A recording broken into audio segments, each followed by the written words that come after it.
اور ہم نے داؤد اور سلیمان کو علم بخشا، اور انہوں نے کہا کہ اللہ کا شکر ہے جس نے ہمیں اپنے بہت سے مومن بندوں پر فضیلت دی۔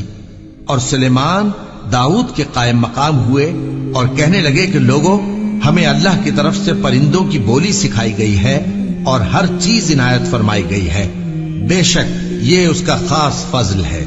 اور سلیمان کے لیے جنوں اور انسانوں اور پرندوں کے لشکر جمع کیے گئے اور پھر ان کی جماعتیں بنائی گئیں، یہاں تک کہ جب چیونٹیوں کے میدان میں پہنچے تو ایک چیونٹی نے کہا کہ چیونٹیوں، اپنے اپنے بلوں میں داخل ہو جاؤ، ایسا نہ ہو کہ سلیمان اور اس کے لشکر تم کو کچل ڈالیں اور ان کو خبر بھی نہ ہو۔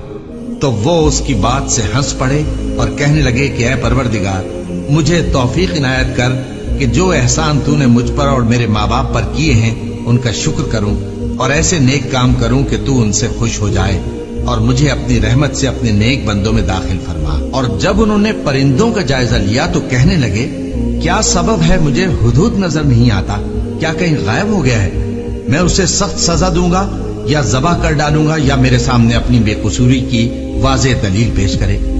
ابھی تھوڑی ہی دیر ہوئی تھی کہ ہدہد آ موجود ہوا اور کہنے لگا کہ مجھے ایک ایسی چیز معلوم ہوئی ہے جس کی آپ کو خبر نہیں، اور میں آپ کے پاس ملک سبا سے ایک یقینی خبر لے کر آیا ہوں۔ میں نے ایک عورت دیکھی کہ ان لوگوں پر حکومت کرتی ہے اور ہر چیز اسے میسر ہے، اور اس کا ایک شاندار تخت ہے۔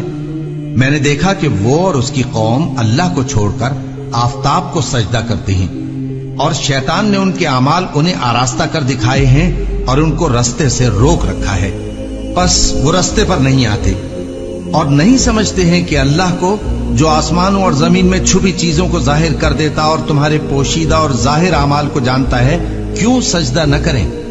اللہ کے سوا کوئی عبادت کے لائق نہیں، وہی عرش عظیم کا مالک ہے۔ سلیمان نے کہا، اچھا، ہم دیکھیں گے تو نے سچ کہا ہے یا تو جھوٹا ہے۔ یہ میرا خط لے جا اور اسے ان کی طرف ڈال دے، پھر ان کے پاس سے ہٹ جانا اور دیکھنا کہ وہ کیا جواب دیتی ہیں۔ ملکہ نے کہا کہ دربار والوں، مجھ تک ایک نامہ گرامی پہنچایا گیا ہے، وہ سلیمان کی طرف سے ہے، اور مضمون یہ ہے کہ شروع اللہ کا نام لے کر جو بڑا مہربان نہایت رحم والا ہے، بعد اس کے یہ کہ مجھ سے سرکشی نہ کرو اور مطیع و فرما بردار ہو کر میرے پاس چلے آؤ۔ خط سنا کر کہنے لگی کہ اے اہل دربار، میرے اس معاملے میں مجھے مشورہ دو، جب تک کہ تم حاضر نہ ہو اور صلاح نہ دو میں کسی کام کا فیصلہ نہیں کیا کرتی۔ وہ بولے کہ ہم بڑے زوراور اور سخت جنگجو ہیں، اور حکم آپ کے اختیار میں ہے، تو جو حکم دیجیے گا اس کے انجام پر نظر کر لیجیے گا۔ اس نے کہا کہ بادشاہ جب کسی شہر میں داخل ہوتے ہیں تو اس کو تباہ کر دیتے ہیں اور وہاں کے عزت والوں کو ذلیل کر دیا کرتے ہیں، اور اسی طرح یہ بھی کریں گے۔ اور میں ان کی طرف کچھ تحفہ بھیجتی ہوں اور دیکھتی ہوں کہ قاصد کیا جواب لاتے ہیں۔ پس جب قاصد سلیمان کے پاس پہنچا تو سلیمان نے کہا، کیا تم مجھے مال سے مدد دینا چاہتے ہو؟ سو جو کچھ اللہ نے مجھے عطا فرمایا ہے وہ اس سے کہیں بہتر ہے جو تمہیں دیا ہے۔ حقیقت یہ ہے کہ اپنے تحفے سے تم ہی خوش ہوتے ہوگے۔ ان کے پاس واپس جاؤ، اب ہم ان پر ایسے لشکر لے کر حملہ کریں گے جن کے مقابلے کی ان میں طاقت نہ ہوگی، اور ان کو وہاں سے بے عزت کر کے نکال دیں گے اور وہ ذلیل ہوں گے۔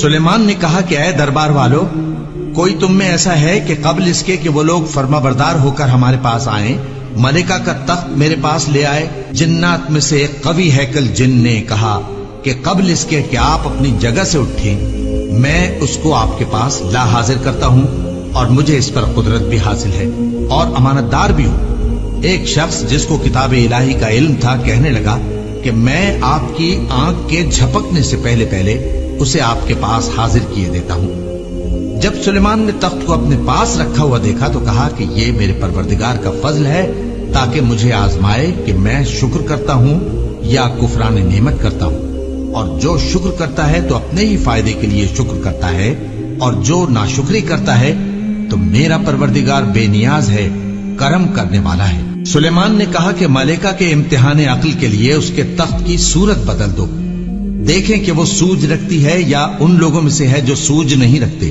پھر جب وہ آ پہنچی تو پوچھا گیا کہ کیا آپ کا تخت بھی اسی طرح کا ہے؟ اس نے کہا کہ یہ تو گویا ہو بہو وہی ہے۔ اور ہم کو اس سے پہلے ہی سلیمان کی عظمت و شان کا علم ہو گیا تھا، اور ہم فرما بردار ہیں۔ اور وہ جو اللہ کے سوا دوسروں کی پرستش کرتی تھی، سلیمان نے اس کو اس سے منع کیا کہ وہ کافروں میں سے تھی۔ اس کے بعد اس سے کہا گیا کہ محل میں چلیے۔ جب اس نے اس کے فرش کو دیکھا تو اسے پانی کا حوض سمجھا اور کپڑا اٹھا کر اپنی پنڈلیاں کھول دی۔ سلیمان نے کہا، یہ ایسا محل ہے جس کے نیچے بھی شیشے جڑے ہوئے ہیں۔ وہ بول اٹھی کہ پروردگار، میں اپنے آپ پر ظلم کرتی رہی تھی، اور اب میں سلیمان کے ساتھ اللہ رب العالمین پر ایمان لاتی ہوں۔